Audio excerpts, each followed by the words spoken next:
تفسیر قرآن کے اس پروگرام میں عالمی اسلام کی عظیم اور قابل قدر ہستی حضرت مولانا سید ابوالحسن علی ندوی رحمۃ اللہ علیہ کے خلیفہ مجاز اور جامعہ مدنیہ لاہور کے فارغ التحصیل محترم مولانا مفتی محمد سعید خان صاحب بیان فرمائیں گے۔ بسم اللہ الرحمن الرحیم۔ اللہ تعالی کی حمد و ثنا اور اس کے آخری پیغمبر حضرت محمد صلی اللہ علیہ وسلم پر ہزارہا صلاۃ و سلام کے بعد آج ہم باقاعدہ قرآن پاک کی تفسیر کا آغاز کر رہے ہیں۔ قرآن پاک کو جب آپ کھولتے ہیں تو سب سے پہلی سطر جو سورہ فاتحہ کے اوپر لکھی ہے اس پر نظر پڑتی ہے، اور وہ یوں لکھا ہے کہ سورہ فاتحہ مکہ مکرمہ میں نازل ہوئی، اور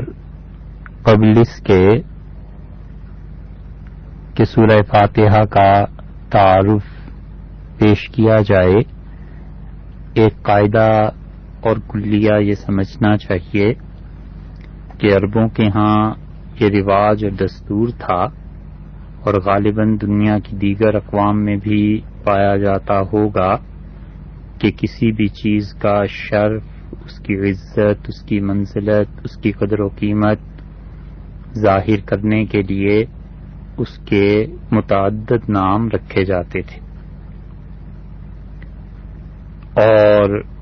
اس چیز کے جتنے بھی اوصاف ہوتے تھے ان اوصاف کے مطابق اس کے نام بنائے جاتے تھے، اور ان چیزوں سے، ان ناموں سے پتہ چلتا تھا کہ اس چیز کی کیا قدر و قیمت ہے۔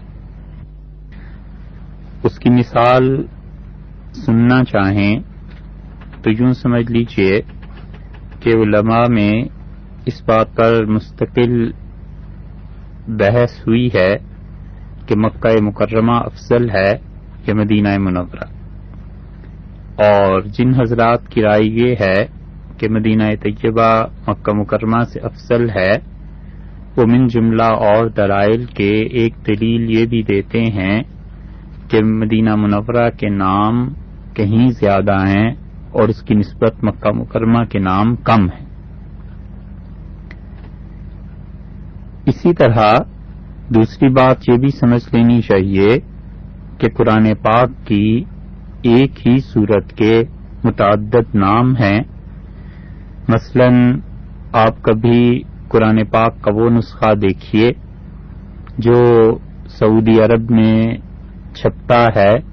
تو 29ویں پارے کی وہ سورت جسے ہم سورہ دہر کہتے ہیں، اور ہمارے ہاں الدہر کا لفظ اس پہ لکھا ہوا ہوتا ہے، ان کے ہاں وہ سورۃ الانسان ہے اور وہاں انسان کا لفظ لکھا ہوا آپ کو مل جائے گا۔ اس کا مطلب یہ ہے کہ اس سورت کے دو نام ہو گئے۔ اسی طرح قرآن پاک کی متعدد صورتیں ایسی ملیں گی جن کے متعدد نام ہیں، وہ نام بھی ہیں جو جناب رسول اللہ صلی اللہ علیہ وسلم نے خود تجویز فرمائے، اور وہ نام بھی ہیں جو صحابہ کرام رضی اللہ عنہم سے منقول ہیں، اور ایسے نام بھی ہیں جو ان کے بعد کے ادوار میں تابعین یا تبع تابعین رحمہم اللہ نے رکھے ہیں۔ ان دو اصولوں کی روشنی میں آپ سورہ فاتحہ کو دیکھیے تو سورہ فاتحہ کے شرف، عزت اور منزلت کی وجہ سے اس کے متعدد نام آپ کو کتابوں میں ملیں گے، یہاں تک کہ علامہ فیروز آبادی رحمۃ اللہ علیہ نے البصائر میں اس کے 30 کے قریب نام گنے ہیں، اور الاتقان میں علامہ سیوطی رحمۃ اللہ علیہ نے 20 سے زائد نام گننے کے بعد یہ لکھا ہے کہ میں نے اس سورت کے ناموں کو پہلی مرتبہ اپنی کتاب میں جمع کر دیا ہے۔ اور اسی طرح دوسرے قاعدے اور کلیے کے مطابق صحابہ کرام رضی اللہ عنہم نے بھی اس سورت کے نام تجویز کیے ہیں، اور سب سے پہلا نام اس سورت کا سورہ فاتحہ ہے، جو اصل میں سورۃ الفاتحہ تھا، اور پھر بر صغیر میں فارسی قاعدے کے مطابق سورہ فاتحہ لوگ کہنا بھی شروع ہو گئے اور لکھنا بھی شروع ہوئے۔ تو اس مبارک سورت کا پہلا نام الفاتحہ ہے، اور الفاتحہ کا مطلب ہے ابتدا کرنے والی۔ کسی بھی چیز کا وہ حصہ جس کے کھل جانے یا معلوم ہونے پر اس چیز کے باقی تمام حصوں تک رسائی ممکن ہو، اور اس چیز کے پتہ چلنے سے باقی تمام اشیاء کا علم حاصل ہو سکے، اس حصے کو الفاتحہ کہتے ہیں۔ فتح القفل یعنی تالے کا کھل جانا، اور اسے اس وجہ سے کہتے ہیں کہ جب تالا کھل جائے گا تو جس چیز پہ وہ تالا لگایا گیا ہے اس کے کھلنے کے بعد اس چیز کے بقیہ حصوں تک رسائی ممکن ہو جائے گی۔ فتح الباب دروازے کا کھل جانا، کیونکہ دروازہ جب کھل جائے گا تو کمرہ یا جو بھی چیز ہے اس کے بعد اس میں داخلہ ممکن ہو جائے گا اور ان چیزوں کا علم حاصل کیا جا سکے گا۔ سورہ فاتحہ کو فاتحۃ الکتاب اس لیے کہتے ہیں کہ قرآن پاک کی یہ ایسی صورت ہے کہ اس کے کھل جانے سے، معلوم ہو جانے سے، سمجھ جانے سے باقی قرآن پاک کا سمجھنا آسان ہو جاتا ہے۔ اور اس لیے بھی کہتے ہیں کہ چونکہ کسی بھی چیز کے ابتدائی حصے کو فاتحہ کہا جاتا ہے تو یہ بھی قرآن پاک کا بالکل ابتدائی حصہ ہے، اور یہ وہ ابتدائی حصہ ہے جو اللہ تعالی کے ہاں بھی ہے، اور صحابہ کرام رضی اللہ عنہم کو رسول اللہ صلی اللہ علیہ وسلم نے یہی بتلایا تھا، اور آج تک امت کے ہاتھوں میں جو قرآن پاک محفوظ ہے اس کا ابتدائی حصہ سورہ فاتحہ ہی ہے۔ جس ترتیب سے قرآن کریم کی صورتیں نازل ہوئی ہیں وہ ترتیب اور تھی، اور جس ترتیب سے قرآن پاک اب نظر آتا ہے یہ ترتیب اور ہے۔ اب کی ترتیب میں سب سے پہلے سورہ فاتحہ ہے، پھر سورہ بقرہ ہے، پھر سورہ آل عمران ہے، اور یوں آپ دیکھتے چلے جائیے حتیٰ کہ سورہ ناس پر قرآن پاک مکمل ہو جاتا ہے۔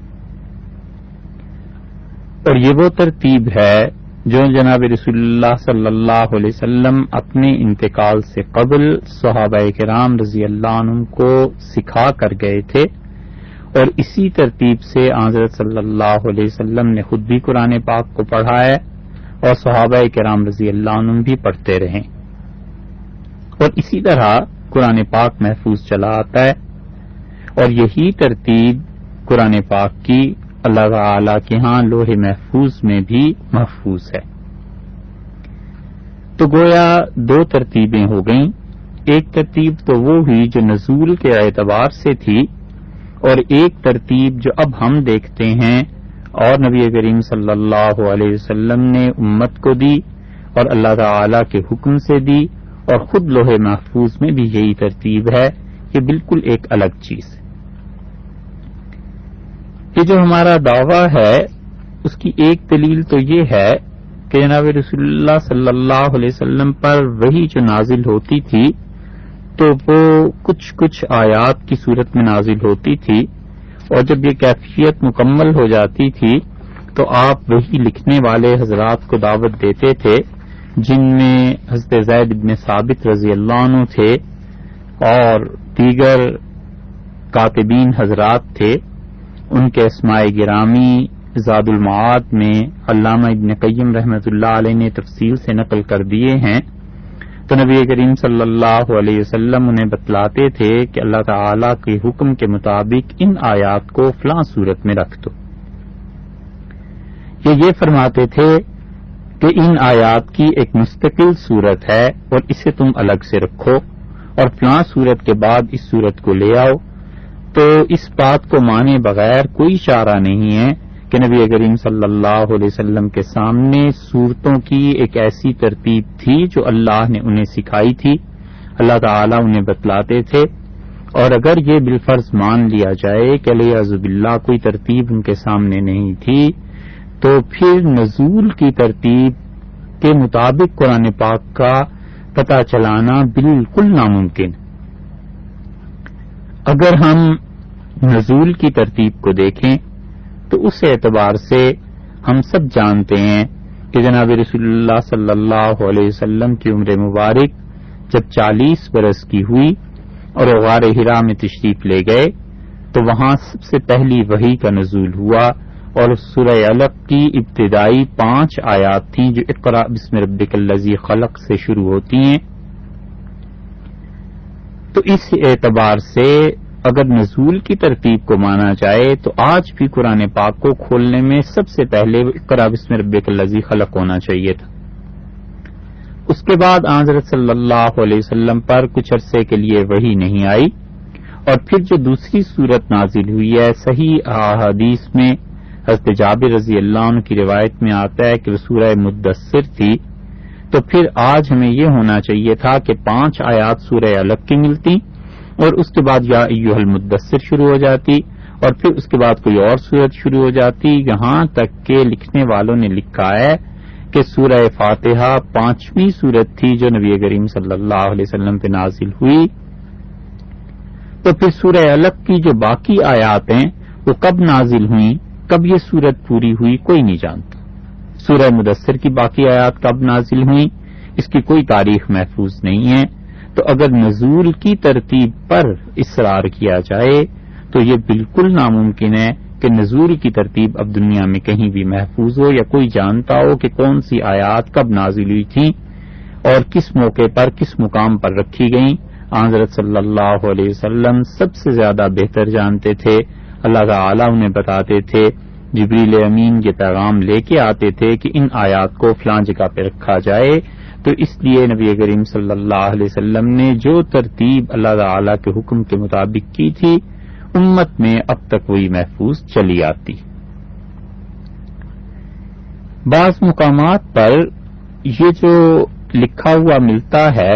حتیٰ کہ مصر سے بعض قرآن پاک کے نسخے جو چھپے ہیں تو اس کے آخر پر لکھا ہوا ملتا ہے کہ ان کے نزول کی ترتیب یہ تھی، تو وہ محض ایک گمان کی بات ہے۔ مثلا وہ لکھ دیتے ہیں کہ سورہ علق سب سے پہلے نازل ہوئی، اس کے بعد سورہ مدثر نازل ہوئی، پھر فلاں سورہ نازل ہوئی، پھر فلاں پھر فلاں۔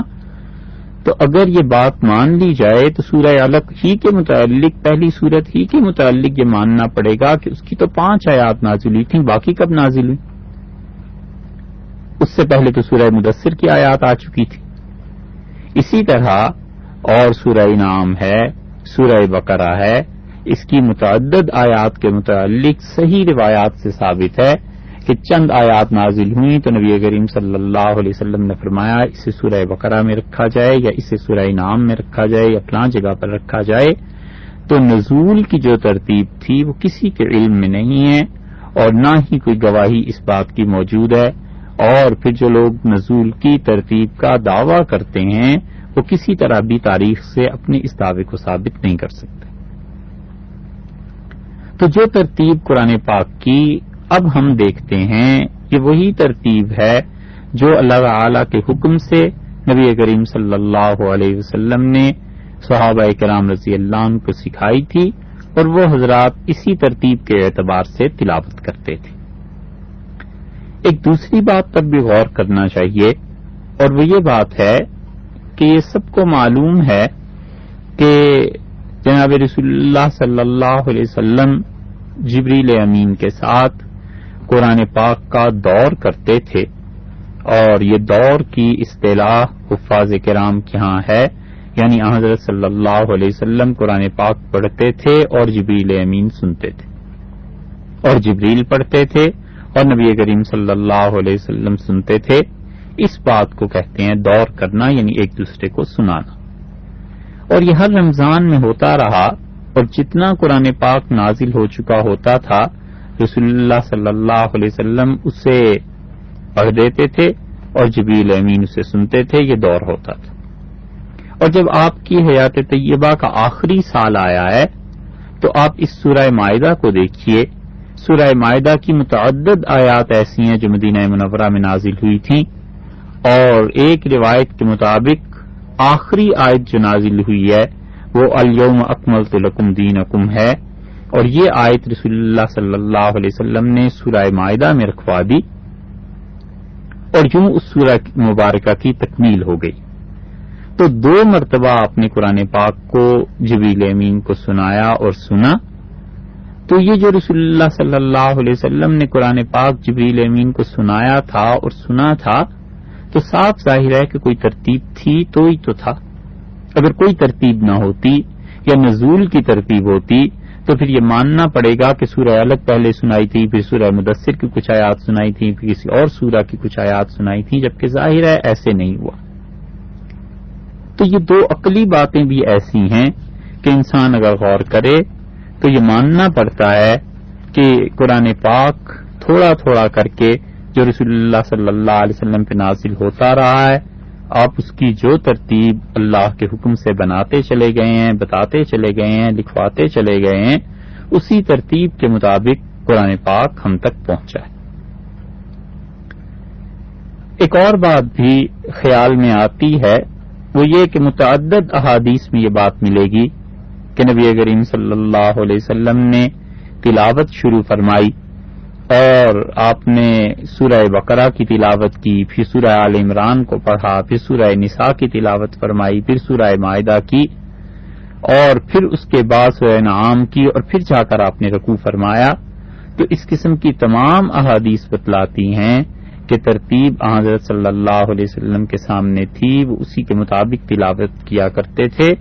اور وہی ترتیب امت میں ہے، اور یہ وہی ترتیب ہے جو لوح محفوظ میں بھی اللہ تعالی کے ہاں ہے، اور قرآن پاک اسی ترتیب کے مطابق امت کو پہنچایا گیا۔ اس لیے یہ جو پہلی سورت ہے الفاتحہ،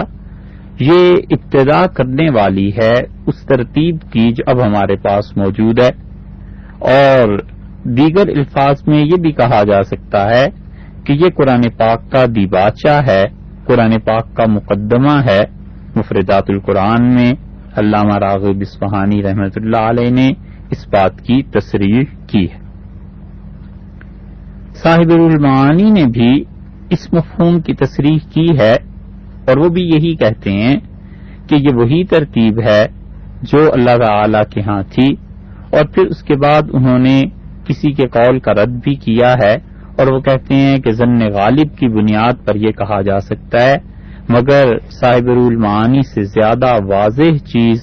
کہیں زیادہ واضح علامہ خازن رحمۃ اللہ علیہ نے لکھی ہے، اور انہوں نے اپنی تفسیر کے مقدمے میں بڑی صراحت سے یہ بات لکھی ہے کہ نبی کریم صلی اللہ علیہ وسلم جس طرح قرآن پاک کو چھوڑ کر دنیا سے تشریف لے گئے تھے،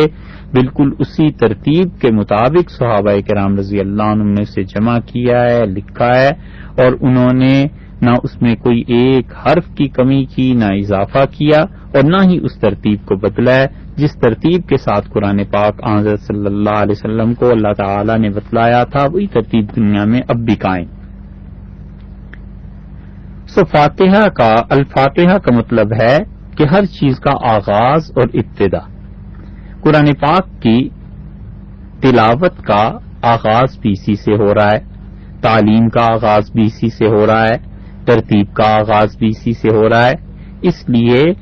یہ سورہ فاتحہ ابتدا کرنے والی چیز ہو گئی۔ جناب رسول اللہ صلی اللہ علیہ وسلم نے اس سورہ مبارکہ کے یہ نام خود تجویز فرمایا تھا، چنانچہ امام محمد بن جریر الطبری رحمۃ اللہ علیہ نے اپنی سند سے اپنی تفسیر طبری میں حضرت ابو ہریرہ رضی اللہ عنہ کی یہ روایت نقل کی ہے کہ حضرت صلی اللہ علیہ وسلم نے فرمایا ہی ام القرآن، یہ سورہ فاتحہ جو ہے یہ ام القرآن ہے، یعنی ام القرآن اس کا نام ہے۔ اس نام کی تشریح کچھ دیر بعد عرض کرتے ہیں۔ وہی فاتحۃ الکتاب، اور یہ کتاب کا آغاز کرنے والی ہے، یعنی فاتحہ ہے۔ وہی سب المثانی، اور یہ وہ 7 آیات ہیں جو بار بار پڑھی جاتی ہیں، دہرائی جاتی ہیں۔ تو اس سورہ مبارکہ کا پہلا نام سورۃ الفاتحہ ہے، دوسرا نام اس سورہ مبارکہ کا ام الکتاب ہے، اور عربی زبان میں ام کا لفظ اگرچہ ماں کے لیے استعمال ہوتا ہے اور امن کو ابن کے مقابلے میں بولتے ہیں، ابن باپ امن ماں، لیکن اس کے اصل معانی اگر دیکھے جائیں تو اہل لغت نے اس کے اصل معنی بیان کیے ہیں کہ کسی چیز کی اصل، ریئلٹی. اور مکہ مکرمہ کے لیے اسی لیے ام القریٰ کا لفظ قرآن پاک میں بھی آیا ہے. ام القریٰ مکہ مکرمہ کو اسی لیے کہا جاتا ہے کہ تمام بستیوں کی وہ ماں ہے، گویا باقی جو حصے دنیا میں بنے ہیں اور بقیہ دنیا جو بنی ہے وہ مکہ مکرمہ کے بننے کے بعد بنائی گئی. اور مورخین نے بہت قدیم روایات کے مطابق اس بات کی تصریح کی ہے کہ سب سے پہلے مکہ مکرمہ بنایا گیا اور پھر اس کے بعد باقی زمین اس کے نیچے سے بچھائی گئی. قرآن پاک میں بھی ایک جگہ آیا ہے کہ ان اول بیت، سب سے پہلا گھر جو دنیا میں بنایا گیا ہے اللہ تعالی کی عبادت کے لیے وہ بیت اللہ تھا. تو گویا ام القریٰ کا مطلب یہ ہوا کہ مکہ مکرمہ کی بستی باقی تمام بستیوں کی ماں ہے جو بعد میں پیدا کیے گئے. عربوں کے ہاں ام الاضیاف میزبان کو کہا جاتا ہے، یعنی جتنے ضیف ضیوف گھر میں آتے ہیں، مہمان ہوتے ہیں، ان سب کی ماں ہے میزبان کو کہا جاتا ہے. یعنی وہ لوگ رجوع کرتے ہیں مہمان ہونے کی وجہ سے اپنے میزبان کی طرف. اور میدان جنگ میں فوج جس جھنڈے کو گاڑتی ہے اسے بھی ام کہتے. اور ام کہنے کی وجہ یا تو یہ ہے کہ وہ سارے لشکر سے آگے ہوتا ہے، اور یہ قدیم دستور تھا کہ فوج والے اپنے لشکر میں سب سے پہلے جھنڈے کو گاڑتے تھے، سب سے آگے جھنڈے کو رکھتے تھے،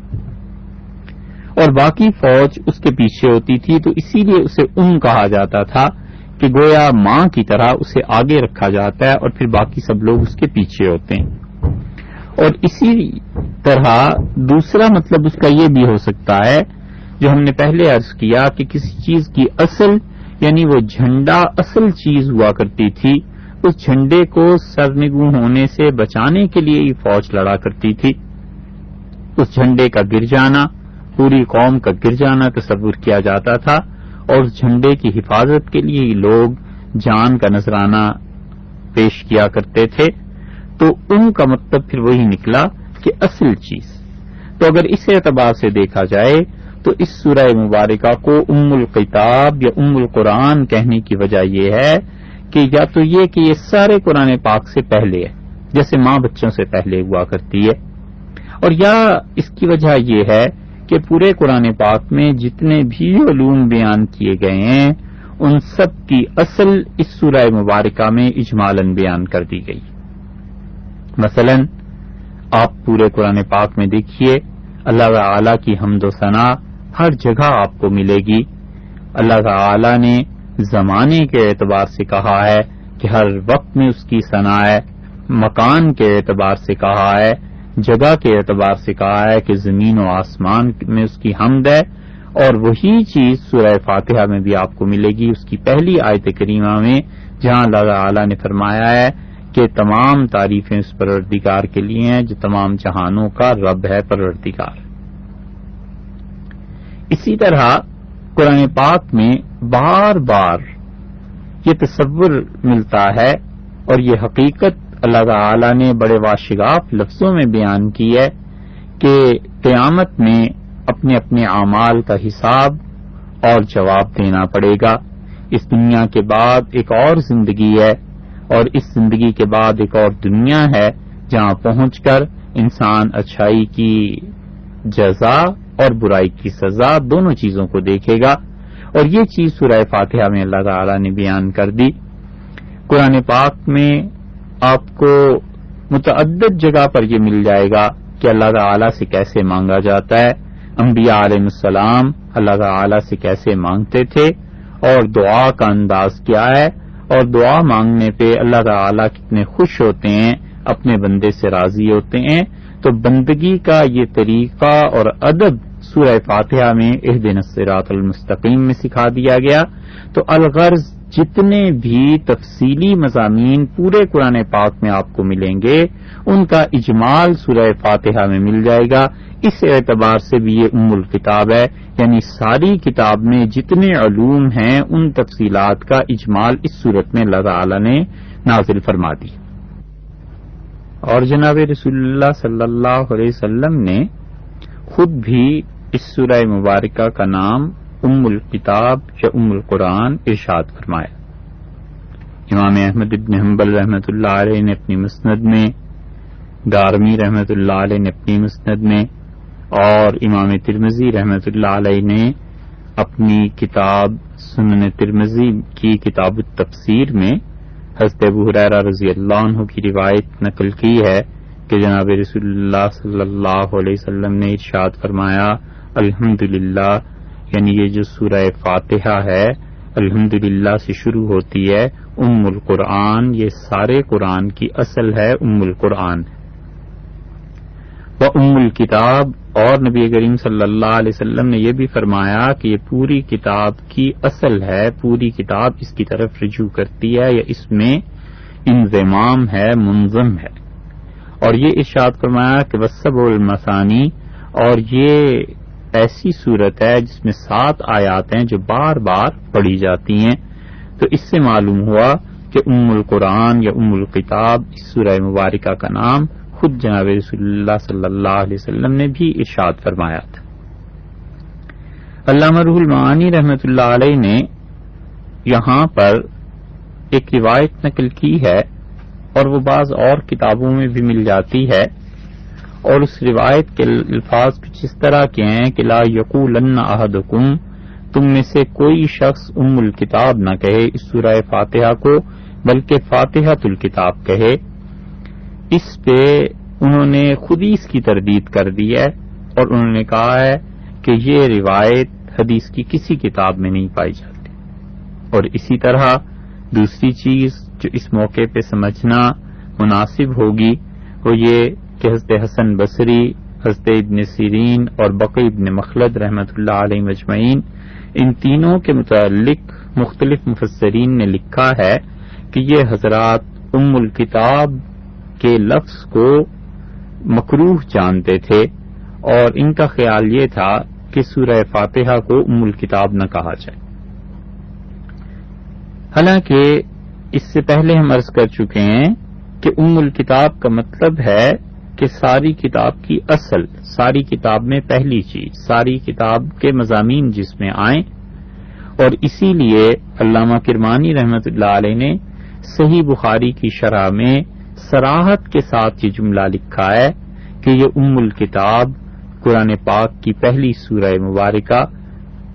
یہ وہی ترتیب ہے جو آج ہمارے ہاتھوں میں موجود ہے، یہ وہی ترتیب ہے جو اللہ تعالیٰ کے ہاں لوح محفوظ میں بھی.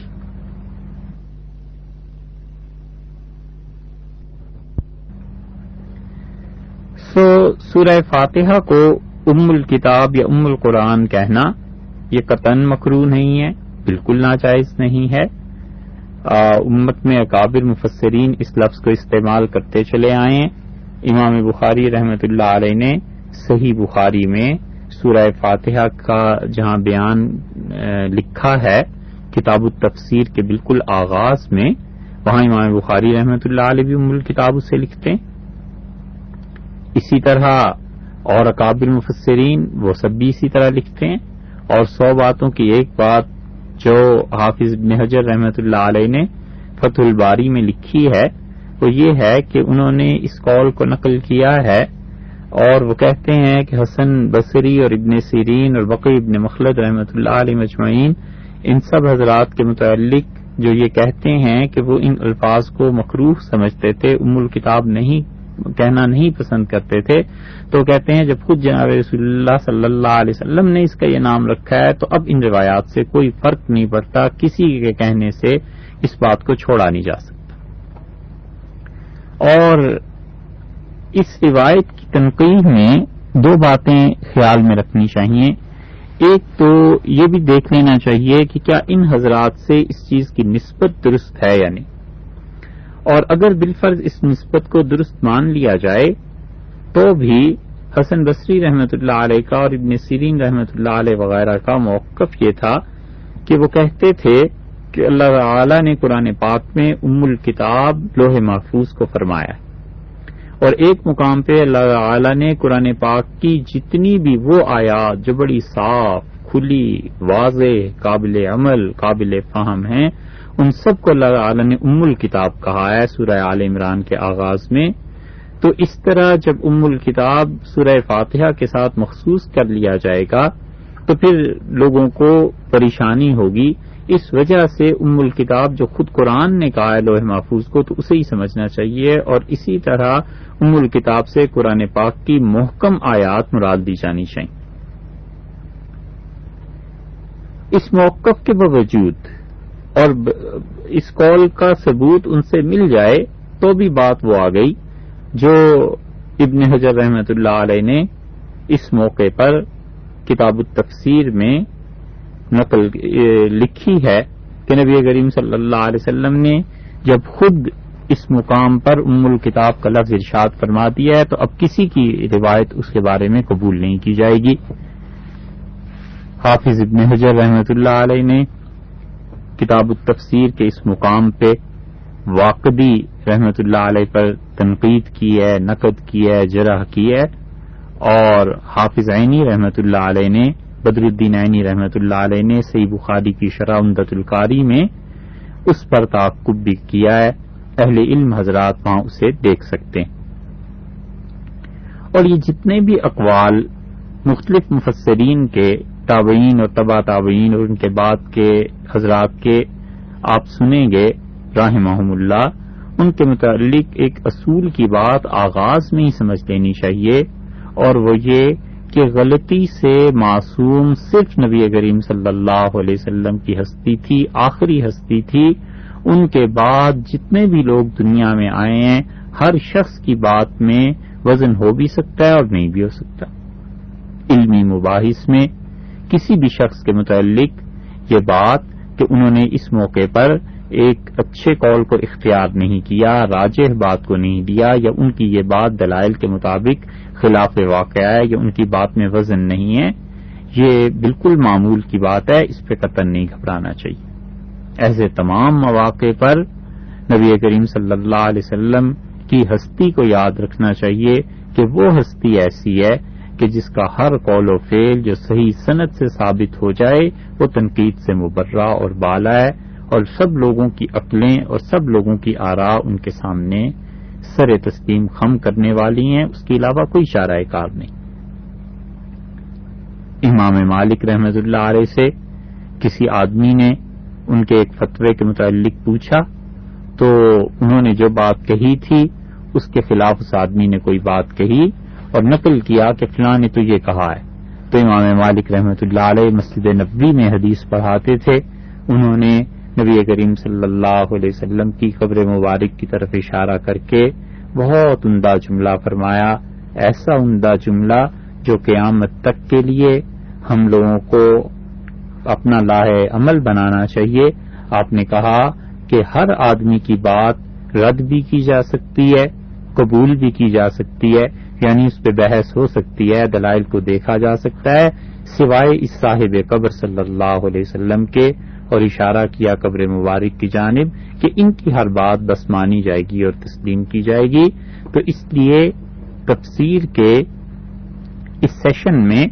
ہم نے جتنے بڑے بڑے لوگوں کا نام لیا ہے اور یہ کہا ہے کہ ان کا قول مرجوح ہے، راجح نہیں ہے، ان کے قول کے مطابق بات نہیں چلے گی، بلکہ بات وہ ہوگی جو حدیث میں آئی ہے یا جس پر باقی ائمہ یا باقی مفسرین نے اپنی آراء بیان کی ہیں، اس پہ بالکل نہیں گھبرانا چاہیے۔ ہاں اتنی بات ذہن میں رکھنی چاہیے کہ یہ جتنے بھی لوگ تھے انہوں نے اللہ کی کتاب کی خدمت کی،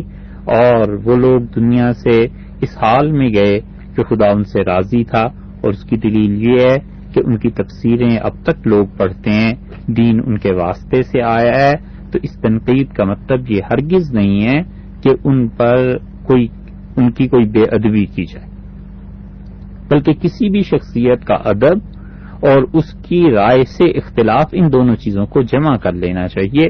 رائے نہ ماننا دلائل کی بنیاد پہ ہو سکتا ہے، لیکن بے ادبی کی تو اجازت کسی صورت میں نہیں دی جا سکتی۔ باپ اور بیٹے میں اختلاف ہو جاتا ہے، بیٹا کہتا ہے کہ یہ دروازہ گھر آپ تعمیر کر رہے ہیں یہاں لگا دیجئے، والد کہتے ہیں نہیں اس گھر کی تعمیر میں دروازہ یہاں لگ جانا چاہیے۔ یہ رائے کا اختلاف ہو سکتا ہے، دلائل کی بنیاد پہ مسئلے کو حل کیا جا سکتا ہے، لیکن یہ قطعاً اجازت نہیں دی جا سکتی کہ اس بات پر بیٹا اٹھ کے باپ کی عقل کو اپنے معیار پہ ماپنے لگے اور پھر وہ اس کی بے ادبی اور گستاخی کا بھی مرتکب ہونے لگے۔ حسن بصری رحمۃ اللہ علیہ اکابر تابعین میں سے تھے، اپنے زمانے کے ان لوگوں میں سے تھے جن کا فتویٰ چلتا تھا، اور ان لوگوں میں سے تھے جن کی دعا اللہ کے ہاں قبول ہوتی تھی اور لوگ ان سے اپنے مصائب اپنی مشکلات میں دعا کے لیے رجوع کرتے تھے۔ ابن سیرین رحمۃ اللہ علیہ خواب کی تعبیر دینے میں امام تھے اپنے دور کے، بڑے بڑے لوگ اور بڑے بڑے دین کے ائمہ کرام رحمہم اللہ اپنی خوابوں کی تعبیر کے لیے ابن سیرین رحمۃ اللہ علیہ سے رجوع کرتے تھے۔ اور بقی ابن مخلد رحمۃ اللہ علیہ وہ بھی اتنے ہی بڑے محدث تھے، وہ کسی طرح حدیث میں امام احمد ابن حنبل رحمۃ اللہ علیہ سے ان کا پایا کم نہیں تھا، بس حالات اور واقعات ایسے ہوئے کہ ان کی کتاب گم ہو گئی، اور مسند جو ان کی تھی اس کے کچھ اجزاء دنیا میں اب ملتے ہیں، باقی ان کی کتاب ناپید ہو گئی۔ ان کی رائے بھی یہ لکھی گئی ہے کہ ام الکتاب کہنا درست نہیں سمجھتے تھے، مگر ان تمام اقوال کے نقل کے بعد اصل بات وہ ہے جو حافظ ابن حجر رحمۃ اللہ علیہ نے فتح الباری میں لکھی ہے، اور وہ کہتے ہیں نبی کریم صلی اللہ علیہ وسلم نے ام الکتاب اس سورت کا نام رکھا ہے، اور اس کے مقابلے میں باقی کسی کا قول قابل عمل نہیں۔ سورہ فاتحہ کے ان دو ناموں کی تشریح کے بعد آج کی نشست میں کچھ خطوط ہیں، ان کا جواب بھی ہمارے ذمہ باقی ہے۔ یہ ایک خط